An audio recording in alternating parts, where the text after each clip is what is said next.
أسعد الله أوقاتكم مشاهدينا الكرام، وحييكم في حلقة جديدة من برنامجنا وبرنامجكم دار الآثار الإسلامية. طبعا في هذا البرنامج نسلط الضوء على جميع محاضرات دار الآثار الإسلامية.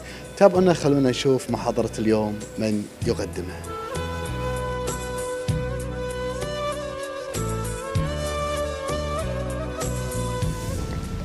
Dar al-Athar Islamiyya is especially delighted to welcome tonight's speaker, Dr. Michael. As you can see from your brochure, Dr. Fina is currently Sultan of Oman's Research Fellow at the Oxford Center of Islamic Studies, and Islamic Center Lecturer in the History Faculty at the University of Oxford. His publications are too numerous to list.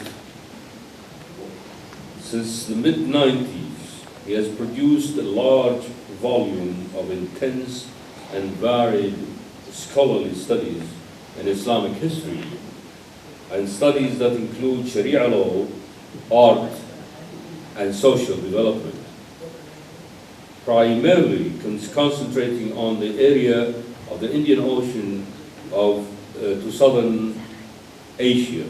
Dr. Fina has contributed books, papers to conferences, and articles to journals, and has also made reviews and encyclopedia entries and editing.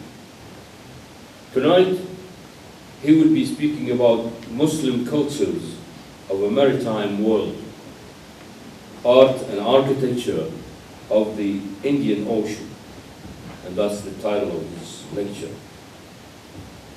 This subject is especially interesting for us in Kuwait, since Kuwaiti traditionally participated in this culture, sailing ships to the western shores of India, as well as even going further to Southeast Asia. They brought back new ideas in architecture, in cuisine, in music, and other forms from India. These navigators were especially adept at navigating distant harbors without electrical devices. They did not even use GPSs or mobile phones. So let's maintain our tradition and turn off your mobile phone. Let's welcome Dr. Michael Fina.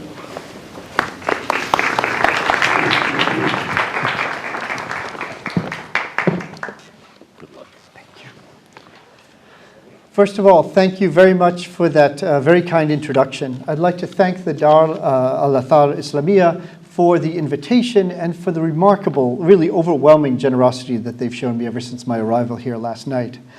I do have quite a few slides. I'll be moving through some of them rather quickly, but the idea was to get enough images up there to maybe at least have one or two things that spark some interest for some questions in the discussion period. So please do feel free to pull me back to any slide that you might be interested in after the talk.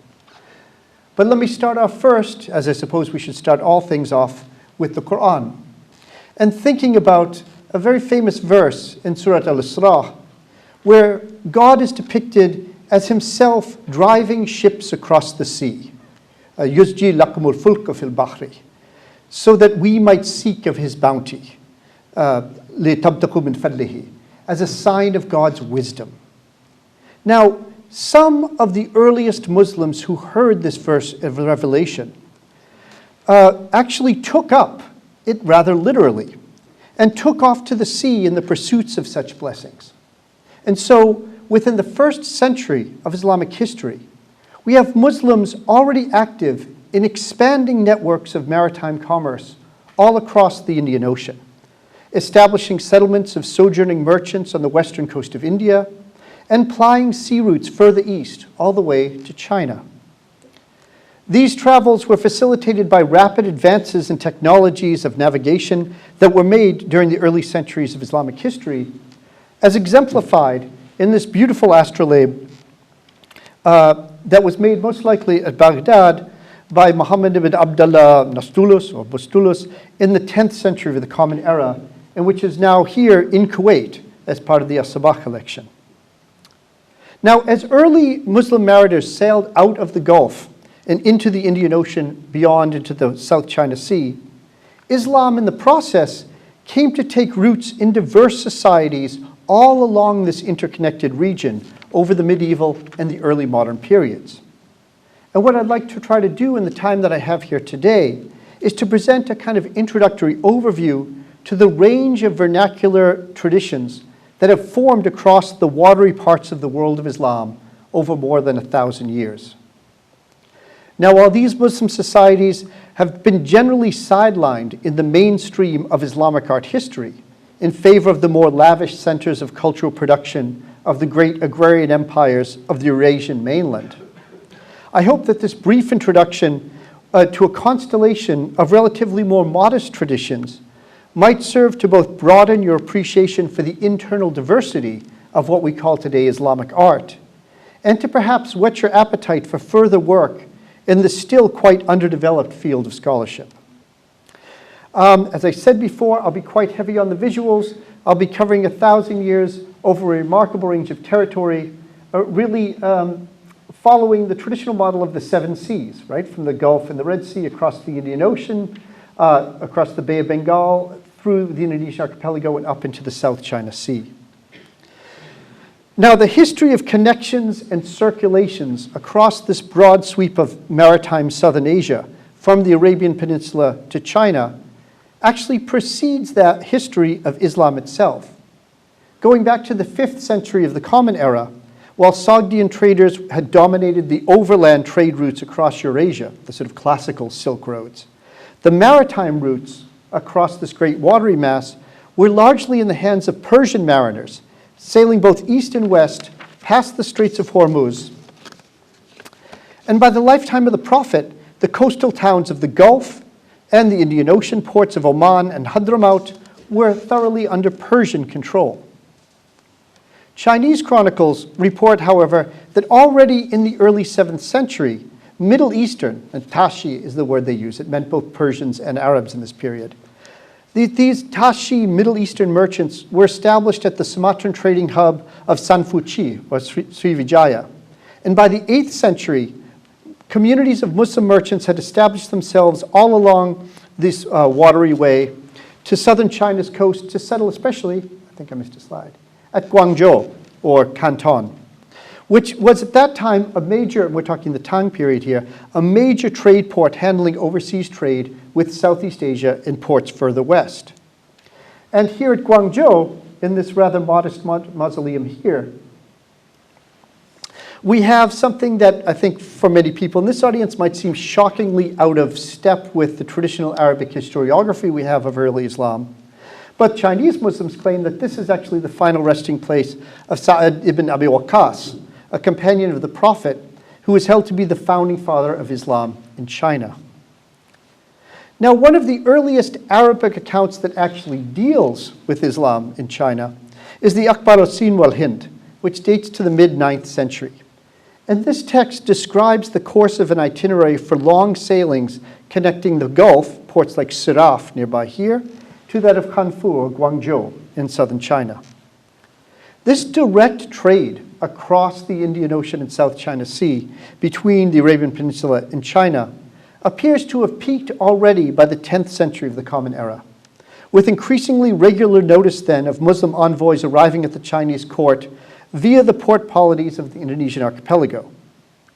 And traces of this long-standing connection between Arabia and China can be glimpsed through the work of marine archaeologists who have done some remarkable work over recent decades at shipwrecks all across the waters of Southeast Asia. These are just a few potsherds from many hundreds we have from what's referred to as the Chao Tan wreck off the central coast of Vietnam in Quang Ngai. What is remarkable about this project, or this cargo, is that we have all of these parts with this rather awkward at times Kufic inscription and these talismanic stars, right? The seal of Suleiman and this 5-pointed star for protection. But in the same cargo, we also have dozens of similar pots, the exact same pots, with Indic inscriptions on the back. And we have several hundred pots where the Chinese is inscribed on the bottom. And so we have this remarkable cargo coming out of Vietnam in the 9th century in which goods are moving across that are labeled in 3 of the major linguistic traditions of Southern Asia. Now, at about the same time, the Belitung shipwreck that's preserved under the waters of the Indonesian archipelago gives us a cargo of over 60,000 pieces of Chinese ceramics that were being shipped towards markets in the Middle East before the ship went down.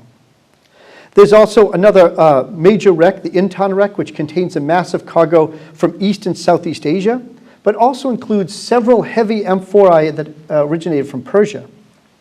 But the last shipwreck that I want to bother you with today is the Cirebon wreck off the north coast of Java that yields some of the most interesting, specifically religious materials we have from any shipwrecks in the region.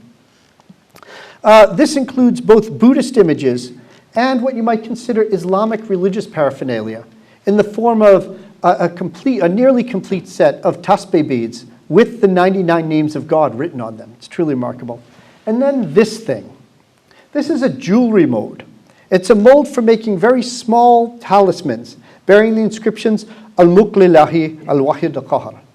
And so you have this idea that one of the earliest things that was being shipped across the southern seas was not just a religious item, but a religious item made to make more religious items. Right? This is a thing that really shows the ability to expand the material culture of Islam really already at the end of the first millennium of the Common Era.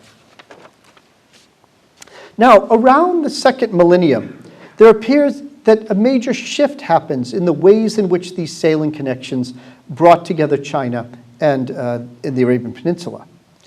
By that time, single sailings between one end of this trade route and another seems to have stopped. And instead, we begin to get a series of shorter itineraries within a series of bounded but interlinked circulations. So the idea is that by the 10th century, instead of going all the way from Arabia to China, we've got very clear evidence that we have a breakup. There's a circle in the western part of the Indian Ocean connecting places like Malabar or Kerala and the Gulf. Then we have another section going across the Bay of Bengal to the Straits of Malacca, and then another going up the monsoon cycles of the South China Sea. Now, part of what was involved in this transformation was the sort of rise of the Chola dynasty in southern India, in what is today Tamil Nadu, and the ways in which in the 10th, 11th, 12th centuries, this expanding empire started to create a very powerful network of trading guilds, of Tamil trading guilds, that began to dominate this maritime landscape. We know of them because of a number of really important Tamil language inscriptions that go all the way around the Indian Ocean into the South China Sea. And we know them from material remains like this. This is in Quanzhou, in today's Fujian province in China. It's today a very Chinese Buddhist temple until you walk around the back and you begin to see that they've recycled parts of a South Indian Tamil Hindu temple and recycled it into the new Chinese Buddhist temple. And in fact, all around Quanzhou, we find some remarkable evidence of the reuse of earlier religious tradition going back and forth from Hindu to Buddhist, from Muslim to Buddhist, from Buddhist to Muslim, and in all kinds of different directions. And I'll show you some more clear examples in a bit. Now, a couple of things were going on in this turn of the first millennium rise of the Cholas. One was that you had one particular trade guild supported by the Cholas called the Anjuvanam. And the Anjuvanam seems to have been a particular kind of guild that allowed participations of Christian, Jewish, and Muslim merchants therein.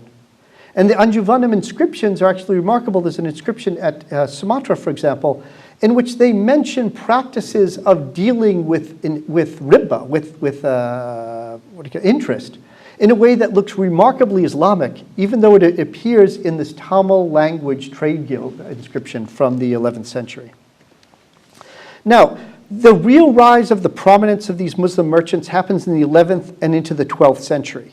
And it's really in this period in the 12th century that we see something happening remarkable. And that is, we begin to see the Indian Ocean being a place not just where Muslims stopped on their way to go someplace else, but we begin to see the establishment of local Muslim communities and the emergence of the first Muslim states. One of the most striking examples we have of this comes to us from the Maldives. And we are able to tell this story because of a remarkable set of inscriptions known as the Loma Thanu. These are inscriptions on copper plate, much like the kinds of copper plate inscriptions we find in Sri Lanka and parts of southern India, written in the local Devehi language. The Ishtu Loma Thanu, this particular text, was found on the island of Ishtu in Lamu Archipelago, which we know is the site of a major Buddhist ritual complex because we have not only the remains of a Buddhist artificial temple mound, right? There are no mountains in the Maldives. This is one of the highest points in the country. It's a fake Mount Meru. And we've recovered the team I'm working with, the Maldives Heritage Survey, this archaeological project I'm involved with, we've recovered a number of Buddhist statues from the area that have now been moved to the National Museum in Male. But that copper plate inscription is about 150 meters away from this mound. Oh, it's the wrong way. And it was traditionally believed to have been housed in this mosque, right? This is the Asari Miski in Ishtu. The copper plates themselves are now also in the National Museum at Male, but they tell a remarkable story about the dismantling of the Buddhist religious institutions around the temple site and the reallocation of the resources and land to go into a walk for the building of the new mosque. Now, we can trace in other copper plate inscriptions and archaeologically across the Maldives a rapid progress of Islamization in the 12th century, whereby the 13th century it appears that most of the inhabited islands in this series of coral atolls had become Muslim within about 100 years. And a century after the Islamization of the Maldives, we can follow similar patterns of accelerating Islamization all over the coast, through, for example, the Malabar coast of India, right, what is today Kerala, and further into Southeast Asia. And in each of these places where Islam expanded, we begin to see, here's another Maldives cemetery. Here's just a quick sample, just to whet your appetite, of the kinds of ornamentation work that we find. And these are all Maldivian mosques, which combine very elaborate coral stone carving with some quite spectacular red and black lacquer work, Arabic calligraphy inside the mosque. If anybody's interested in this stuff, I have an entire website with 3D models of these mosques you can explore. But to move on now to other places in the western coast of southern India, in Kerala, and in Tamil Nadu on the eastern coast, and in places increasingly across maritime southern Asia by the 13th century, we have places that are both becoming Muslim and deciding to express that Islam in very explicitly local terms. Even within India, a tradition of wooden, multi-storied mosques. This is the great teaching mosque at Ponani, if anybody's familiar with Kerala. And in Tamil Nadu, this is one of the older Friday mosques here, which again is remarkable carved stonework that many visitors, early visitors, had said this is a reused Hindu temple. But it's very clear what we have here is actually local artists building a specifically purposely built Muslim space of worship, but doing so with reference to local aesthetic preferences. And then if we continue then across southern India, we find places like Nagaur. I point this out not only because it's one of the most popular sites of pilgrimage in Muslim India, but this Nagaur shrine that we find just outside of Chennai in southern India has also inspired a series of franchise operations all across southern Asia. And so you have, in a sense, many replica Nagaur Durgas in Singapore and in Penang, and sometimes even in these little shrines, you find then paintings of that, if you will, sort of main branch office back in Chennai. And so we begin to have, with examples like this, a real sense in the ways in which the spread of Islam across the maritime Muslim world wasn't the idea of taking over new land, establishing a new tax regulation, and establishing a big state. But you had something that looks very much like a kind of religious entrepreneurism, right? With branch offices, if you will, setting up associated with different Sufi orders or with different scholarly lineages that begin to create networks that continue to stitch an expanding Muslim world together, even as its frontiers expand geographically. So let's move to one of the places where I've spent most of my time over the past 20 years or so, and that is to Sumatra, and to one of the very first Islamic sultanates in Southeast Asia, the Sultanate of Pasai. Now, Pasai is rather remarkable because one of the things that we see there is the ways in which what at that time would have been seen as a frontier outpost of Islam was stitched so closely into developments in what many people consider the central lands of the Muslim world. The names of the first two sultans of Pasai, Malaka Saleh and Malaka Zahir, were both taken from near contemporary names of Ayyubid rulers. Right? Really, within a generation, the same regnal titles that were being used in Egypt and in Syria were also being adopted by sultans in Sumatra. Furthermore, we know from studies of the epigraphy of the Arabic tombstones here in Pasai that this was also a place that received some of the last fleeing emigres from the Abbasid house after the Mongol conquests. And so you have a place on the far end of the trading routes across the Indian Ocean actually being home to emigres from Baghdad and adopting symbols of royal rule, of course from Mughal India, but also from the Arab lands further west. Now, when Ibn Battuta visited Pasai in the early 14th century, that was after Malaka Zahir, this is his tomb, after his death, he noted that the Sultan of Pasai was an ardent Shafi'i, that he was a patron of religious scholars, and that he was renowned for his campaigns to, quote, bring unbelievers under his rule and to extract from them the jizya as the price of protection under an Islamic ruler. So you have these small port polities now here adopting, at least rhetorically in the language of court chronicles, a lot of the symbols of what defined Islamic rulership on a much wider scale. These were not local quirky communities. These were places that were really firmly invested into establishing their credentials as Islamic spaces. Now, let's jump ahead a little bit. So coinciding then with the flourishing of Pasai in the 14th century, we begin to see a real period of transition in the history of Islam in what is today Indonesia.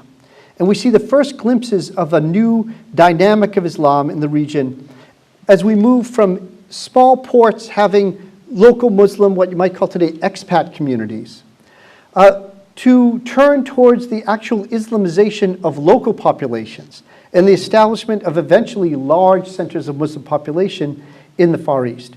And we see this, for example, in places like Brunei, in Sulu, in what is today the southern Philippines, in Terengganu on the Malay Peninsula, and in Barus and Lamri at Sumatra. We see this in a really interesting way on the island of Java, where, so these are Kambe, these are more tombstones at Pasai. The first ones were being imported from Kambe in Gujarat, so the first wealthy rulers there decided they were going to import finely made stones from India, but within half a century, we also find them developing their own very distinct local forms of tombstones, with a remarkably wide variety of local stylistic diversity. So at Pasai proper, we had this kind of slab form that really came to dominate over the 14th, 15th centuries. If we go a little bit further across to the west coast of Sumatra, to Barus, we see some remarkable forms, including things like this, which resemble a kind of a Chinese vase. And if you can read the inscription down here too, not only does the vase kind of look Chinese, but the Arabic inscription it includes this kind of weird word, Sui, right? Most likely a Chinese surname for this woman who died a Muslim on the coast of Sumatra. And this latest set of tombstones, this is something I have an article coming out soon on, another completely distinctive cenotaph form that we find very close to Pasai, but in a completely different visual language and a completely different notion of materiality. So what we end up seeing is that each of these small ports both becomes Muslim, but adopts very distinctively local forms of expression of what Islam should look like to them.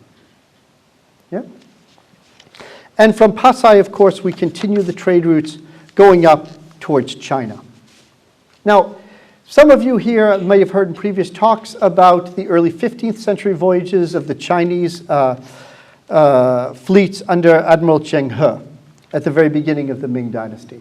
This is the Lingshan Muslim Cemetery in Quanzhou. This is a spot where Zheng He made offerings and prayers before he set off for his voyages, or so goes the traditional account. And as Zheng He's armada moves across Asia, what's really remarkable is that the chronicler of this voyage, Ma Huan, talks about meeting other Chinese Muslims in many of the other ports they meet.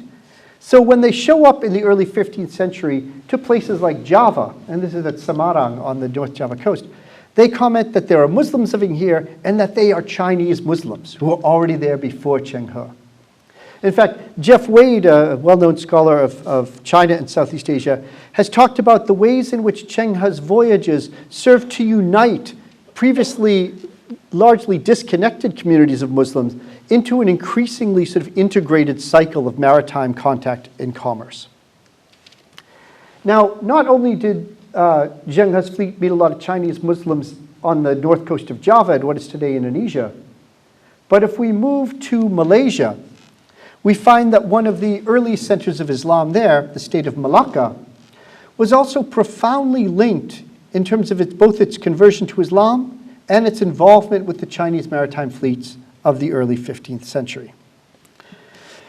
Now, the Mingxilu Chinese chronicle reports that in 1405, the Yongle emperor personally composed the inscription for a stela that endorsed Malacca's aspirations to become the premier trading ports in the Straits of Malacca. The text reads, quote, "For them to forever remain our subordinate state and to annually carry out our tributes," end quote. Now, Cheng He touched at Malacca on almost every of the voyages that he made. And it's really interesting that you have this combination of Ming imperial support, the visit of Cheng He's fleet with a largely Muslim crew, and just a few years later, in 1414, the local ruler of Malacca himself converts to Islam. It's a very different model from what we understand today. In contemporary Malaysian politics and social debates, Islam and China and being Chinese are often seen as exact opposites. But if we look back to the earliest Islamization of the 15th century, it actually appears that the Chinese had an awful lot to do with bringing Islam and converting the Malaysian peninsula to Islam. Now, if you look at Malacca, we have this Kampung Kling Mosque. We have the Kampung Hulu Mosque. You begin to see that these are mosques that might not look like the mosques that you guys are used to praying in here in Kuwait. And I want to spend a little bit of time later in the lecture talking about what makes this so distinctively a mosque in this part of the world. But before that, I want to give it just a little bit more history as to how it is that we developed a kind of economic system that supported the patronage of this incredible diversity of Islamic art forms.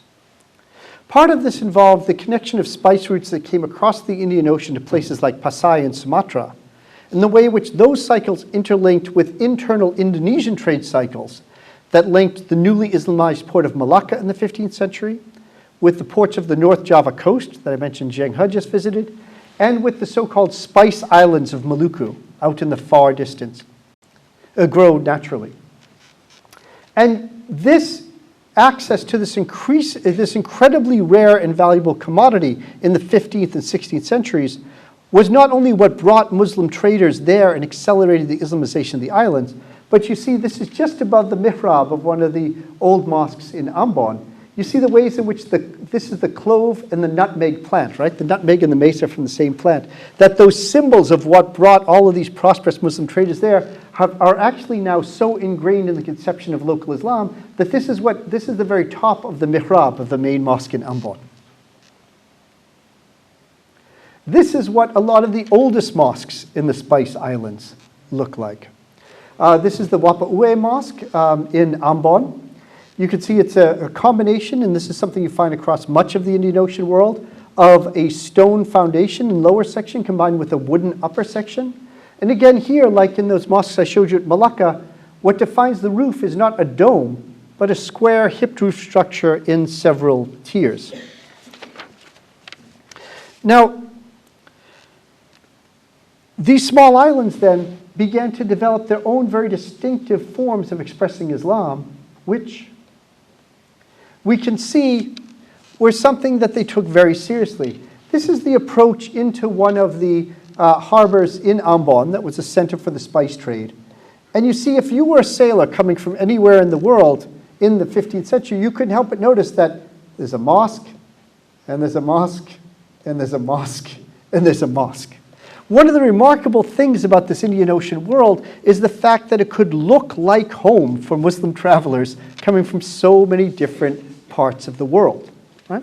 It's really astounding to me anyways that all of these places made a point of making sure that you had mosques built right up on the coast so that any seafarer coming into town would know that this was a part of an interconnected Muslim world. I was just last week in Oxford hosting another speaker there who's there to talk about the archaeology of the Swahili coast in East Africa. And one of the things she said in her lectures was it was remarkable how if you approach a Swahili town from the south, all you see are mosques. Right? So it's a remarkable way of kind of flagging that this is not only a connected space, but a space that takes its Islamic identity very, very serious. Now, when I say that it was recognizably Islamic, we do have to put on our historical goggles a little bit. As I'll mention briefly at the end of my presentation, this is not what a mosque looks like to many of us today, right? Whether we're in the Middle East or in the West. So I want to talk a little bit about how these forms developed, and then why it is that today they seem so odd to us as mosques. That what has changed now that a sailor from a place like Kuwait might have seen this as a mosque in the 16th century, but has a harder time seeing it today. This is just more of this is the Sultan's Palace in Maluku. And this is the coast of Java. This again, ladies and gentlemen, is a mosque. This is the famous early mosque of Sendang Duor on the north coast of Java. And it begins to give you a sense of just how, even within the one country of Indonesia, we see the ways in which Islam was not just localized, but Islam was localized in a remarkable diversity of forms. The Sendang Duor Mosque here in Java, the mausoleum or the shrines, the ziyarat dedicated to the Wali Songo, the sort of 9 great Islamizing saints who are credited with spreading the religion to Java. This is on the North Java coast as well.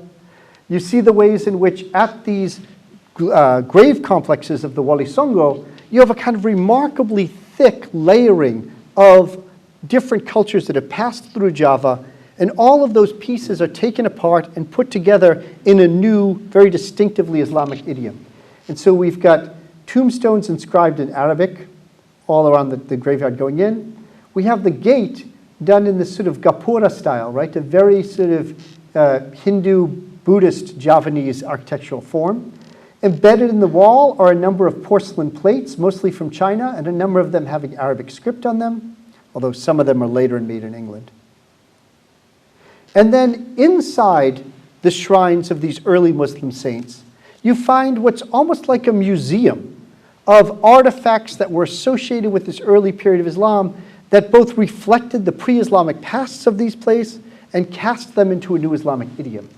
This really remarkable structure here, the Kalpataru, is a wooden sculpture, a very large wooden sculpture, that has remarkably intricate, detailed carvings of a mountain scene in Java.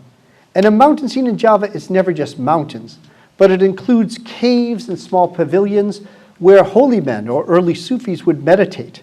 And so you begin to have this connection with earlier pre-Islamic practices of rishis, of pre-Islamic ascetics meditating in the forest, practices that got woven into the ways in which Sufi notions of dhikr, for example, and tafakkur were being reimagined in Islamic Java.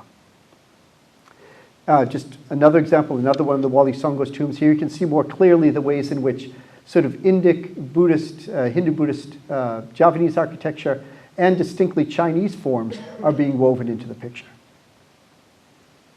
And here's just another piece. You can see just how important trade items like porcelain were, right? A lot of these shrines put so much emphasis into displaying items associated with foreign trade.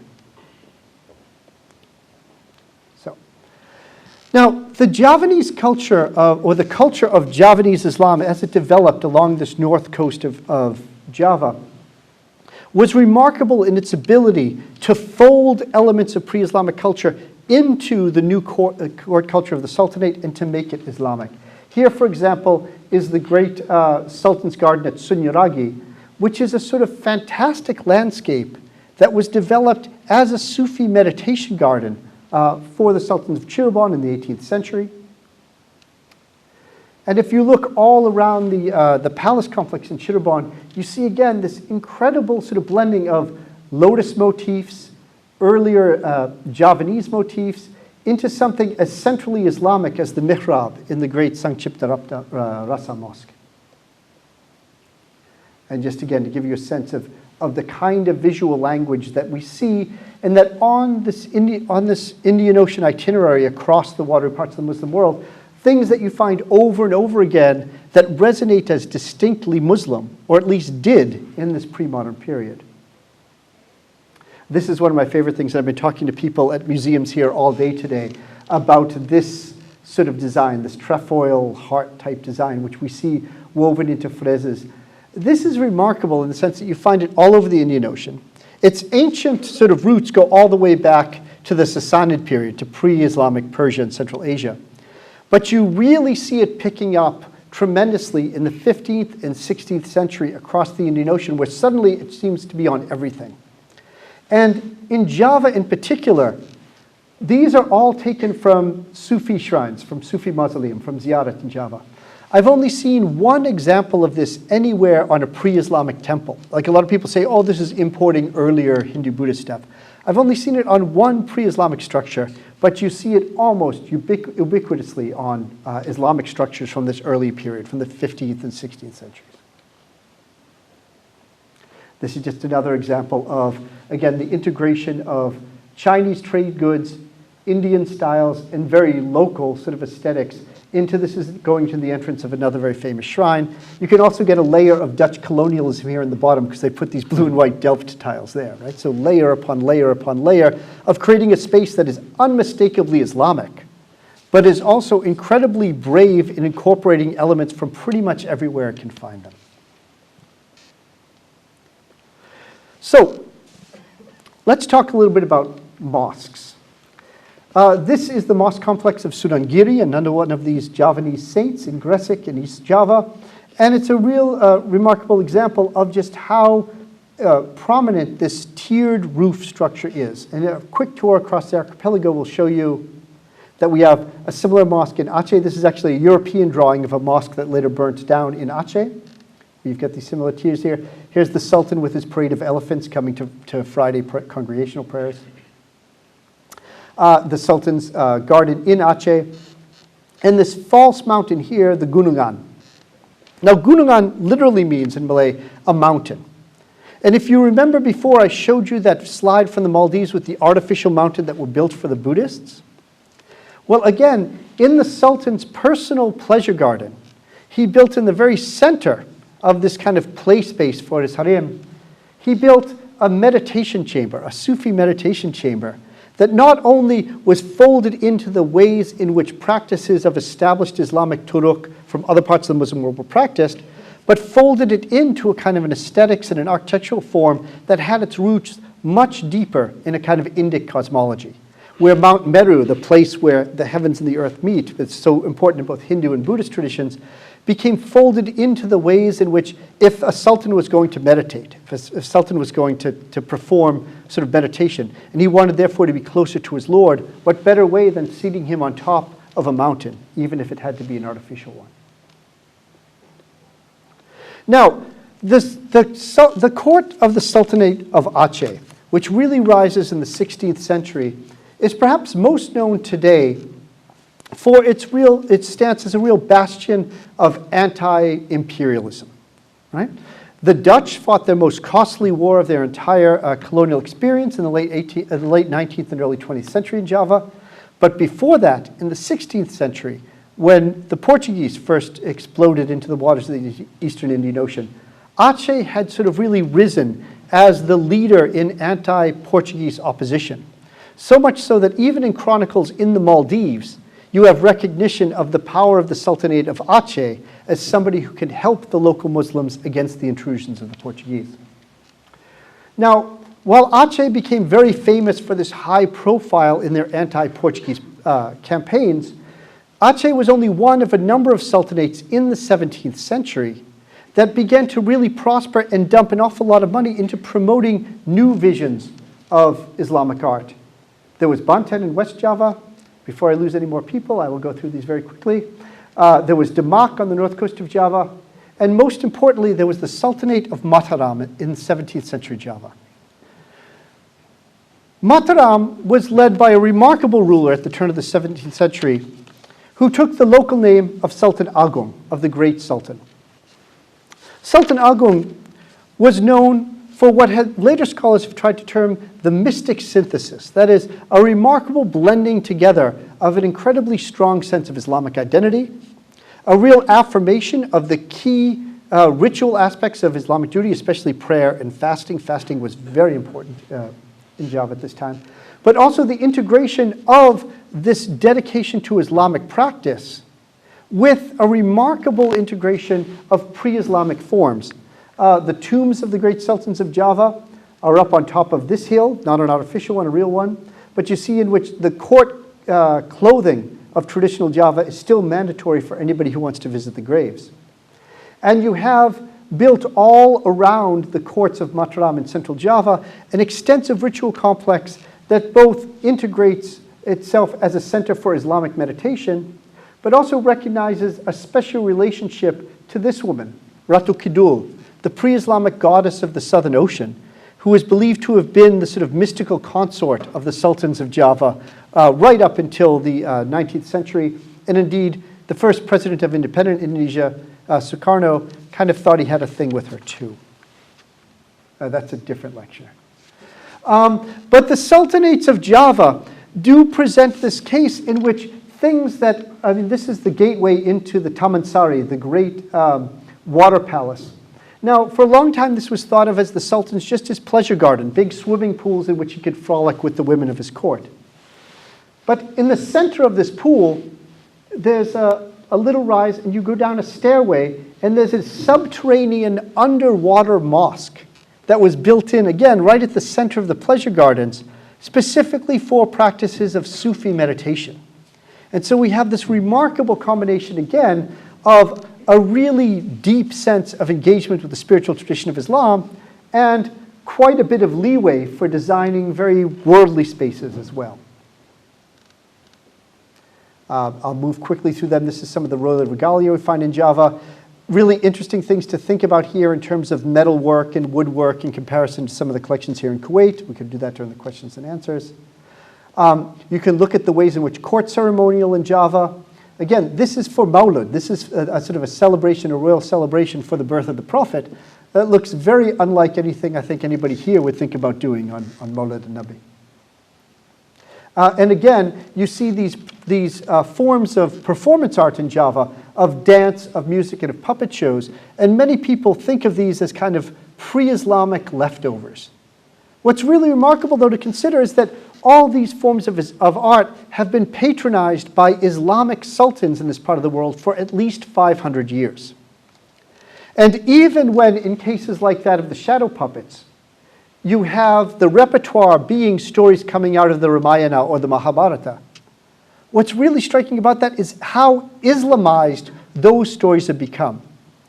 So in the Javanese version, for example, of the Mahabharata, at the very end, at the sort of great cosmic battle between the Pandava and the Kaurava clans, the hero, Yudhishthira, is able to finally prevail in battle because he's given a special thing from one of his assistants. Now, his assistants are these sort of clown-type figures that sort of provide comic relief in these performances. But the comic relief actually gives Yudhishthira an amulet that makes him invincible in battle against the Kaurava. And that amulet in Javanese is called Kolum Sodo, which is just a sort of marble-in-the-mouth way of pronouncing Kalimat al-Shahada. And so the final cosmic battle of Hinduism in Java is won by the character who wields the Shahada. Right? Now this is a remarkable Islamization from within in which older cultural forms become preserved, but given thoroughly new Islamic meanings in the process. Now, I want to end with a kind of round robin through the kinds of ways in which we might see Islam taking shape, how Islam looks and sounds in Southeast Asia. The Islamization of the archipelago has inspired an immense literary production in literally dozens of languages that not only created texts, but entire performative genres to go with them. So this is the recitation of a story about the martyrdom of Imam Hussein that's being read from a Malay manuscript in Bengkulu in Sumatra. But all of these textual traditions are themselves ultimately rooted in the text of the Quran. Here are 4 Qurans from 4 different parts of Southeast Asia. The text is all Arabic, and yes, it's the real Arabic of the Quran, but you see the illumination is so widely varied, just moving from one part of Southeast Asia to another. Now, with the importance of the Quran, these local languages themselves changed in remarkable ways. Just like many languages of the Indian Ocean, from Swahili all the way to Urdu, had adopted lots of Arabic loanwords, so too in languages like Malay, Javanese, Sundanese. But you also found ways in which the script itself, that's not a very clear picture, that the script of these languages themselves were Islamicized. And so you begin to have, from very early on, for example, cases where this early prayer book from 16th century Java, you've got the Arabic prayers here, and then in Javanese text you have the gloss. Now in this case the gloss is in Javanese language and in Javanese script. But as time goes on you begin to get not only the Arabic but also the local language translation also in the Arabic script. And what's really remarkable if you look at a page like this is that by the time we get to the 17th century, how close the actual Arabic is to the translation. Right? So many Arabic words have come into place that you can actually read over half of this text without knowing any Malay, because almost every other word is glossed with a word that is already borrowed from Arabic. Right? It's a remarkable way in which Arabic stitches together all these diverse languages so that you can go from anywhere from the Swahili coast to southern Vietnam, and you could know that kursi is a kind of chair. Right? It's remarkable the ways in which these diverse languages sort of come together and have a remarkable crossover ability through Arabic. We had a question earlier before the talk about Boogie's language. So this is a remarkable text here. Here, of course, you get the name of God in the middle, but all the discussion around it is in the Boogie's language. Right? So the Arabic term for God actually recenters the entire discourse on religion in a linguistic tradition like that of the Boogies from South Sulawesi. Here's a quick example of the ways in which you can find both Javanese written in the Arabic script and Javanese continue to be written in the local script for different purposes. So here we have a telling of the story of Amir Hamza, and here we have another Javanese religious text, both of which were produced at about the same time in Java, but showing a kind of a freedom to move back and forth between different scripts that conveyed different senses of what the text looked and felt like. Very briefly, because I am running out of time, we have textiles. Here again, very familiar motifs like the Zulfikar sword or the lion of God, right, the Asad Allah, but done again in local batik, right, that is sort of painting, wax-resist painting onto cloth dyeing, a form that is very, very distinctively Southeast Asian, but here again conveying very Islamic symbols and meanings. We have it in metalwork, we have it in porcelain. Again, I know I'm running out of time, so I'll move through these very quickly. And we have it in woodwork with some striking examples. Some of the things that might not seem too unfamiliar, like this carving on this door, and other things that might strike us as very odd, that is having wooden sculptures in the round of something like Burak. And back to mosques. I want to end on mosques because it does show something I think rather interesting about the transformations we've seen of these diverse vernacular Muslim traditions of the maritime Muslim world and what's happened to them over the past 150 years or so. Again, if we move across the archipelago from Lombok, through all of these different mosques, we see variations on this TIF group style in Aceh, Ternate, and Buton. But we also see, again, the ways in which the things that we think make mosques don't necessarily look mosque-like to us today. Very few of the mosques of the pre-modern Indian Ocean world had minarets. But when they did have minarets, they were minarets that might strike us as rather interesting. We've got some very straight-up square towers. We've got this, which is very clearly built off the prototypes of the kinds of Hindu temples you still see today in Bali. You see, again, almost infinite variation on a thing so sort of universal as the mihrab or the mimbar. If you go across these mosques, again, they perform a function, right? That is, you always know which direction Mecca is, and there's always a place for the khatib to stand and give his sermon on Fridays. But what you do with those things can be remarkably diverse. One of the things that I want to sort of emphasize here is that if we follow the actual name for a mosque in Arabic, masjid, it's a place to do something, right? It's a place to perform prostration. That is, mosques can be thought of as being defined in terms of function, not of form.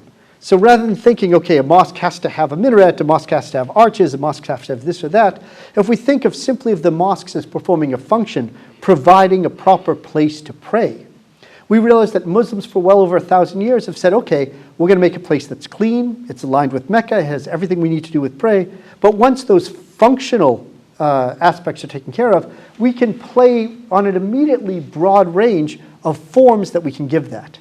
Right? This is something I think has been forgotten in more recent Islamic history, right? That this could look as much like a mosque as something that we might see out on the streets of Kuwait today. There are some distinctive Southeast Asian things. I can talk about these later. These are badug. In many traditional communities across the Indian Ocean world, before the azan, very often you'll hear a very specific rhythm beat out on drums that are kept in the mosque, because before the use of loudspeakers, the drum would carry much further than the human voice. And so it was a way of making sure everybody knew that the azan was coming. But this world changes dramatically in the 19th century. With the opening of the Suez Canal in the 19th century, and with the innovations of things like steamship travel, the telegraph, and print, you began to have Muslims connected to each other with a new kind of intensity in a way they never had been before. On one front, for example, it allowed many more Muslims to perform the pilgrimage than had ever been possible before in Islamic history, mashallah. But it also began to create sort of conversations not only between Muslims about what Islam should be, but it also was done within a broader context in which many parts of the Muslim world were feeling threatened by the onslaught of westernization, of colonization. And the impact of that, you had the introduction of new forms of Islamic art. I love this stuff. This is this reverse glass painting that became so popular in the late 19th and early 20th centuries. And it's something we can trace in many places like in Latin America and India and Japan. In a place like Indonesia, this came to be thought of as a very distinctively Islamic art form. But I want to close, as I said before, on mosques. By the end of the 19th century, those sort of hipped roof mosques that I've been talking about before began to gradually be replaced with things that looked like this, or things that look like this. These new ideas about mosques with minarets incorporated into the structure, using domes, using all kinds of crenellated finials, these kinds of things increasingly became mosques in a part of the world where a mosque never had looked like this before. What's really interesting is that this mosque, I'm rather embarrassed to say, was designed by an Irishman, this one by an Italian. And what you begin to see in Southeast Asia is this remarkable situation in which colonial architects were being commissioned by European colonial governments to build new mosques in the colonies. And when they built these mosques, they didn't look to what local communities had for mosques. They looked at their European languages translations of Alibaba, right? They got this Orientalist fantasy about what a mosque should look like, and then they went and built those in these places. Now, in the case of Aceh, for example, you had a number of local ulama who said you can't pray in that mosque. That doesn't look anything like a mosque. But that was in the 1870s. What's really remarkable is that in the 21st century, this is in Aceh, the place that was struck most devastatingly by the 2004 tsunami. Now, this building survived, but almost every other building in Aceh was lost. And when the Acehnese went to rebuild mosques in Aceh, 90% of the ones they built were copies of this. This was seen now as the most authentically Acehnese architectural style you could find, even though it was built, paid for by the Dutch, and designed by an Italian architect. Now, I shouldn't have got it. So what does this leave us with? Well, one of the things that I want to sort of emphasize is that this idea of Islamic art is something that's in constant motion. Rather than saying Islamic art, oh, it's a Muqarranas, that's Islamic art. Or, oh, look at that, that's got calligraphy, that's Islamic art. Rather than this static model of a checklist of what Islamic, it's got arabesque, it must be Islamic art, is to think about Islamic art as a living thing, as something that over diverse times and places manifests itself in an astounding variety. But I also, in thinking about the mosques in particular, want to think about the ways in which these kind of marked changes in the forms and the aesthetics of new mosques in the region, although they might have been brought in by colonial powers, they reflect a kind of a new vision of Islam that, yes, may have a fantasy element, that, yes, may be a little Orientalist. But even in these modern transformations, we begin to see the ways in which these sort of changing aesthetics as a kind of reflection of significant shifts in the imaginations of how local Muslim communities all across the maritime world of Southern Asia have come to see themselves as connected to a broader world of Islam, one that is connected, again, rather than separated by the 7 seas. And I'll stop there. Thank you very much. وصلنا معكم أعزائي المشاهدين إلى ختام حلقتنا. أشكر كل من يعمل على قدم وساق لإنجاح مثل هذه المحاضرات، والشكر موصول لكم أعزائي المشاهدين على حسن المتابعة، ونشوفكم في حلقة جديدة ومحاضرة أخرى إن شاء الله. مع السلامة.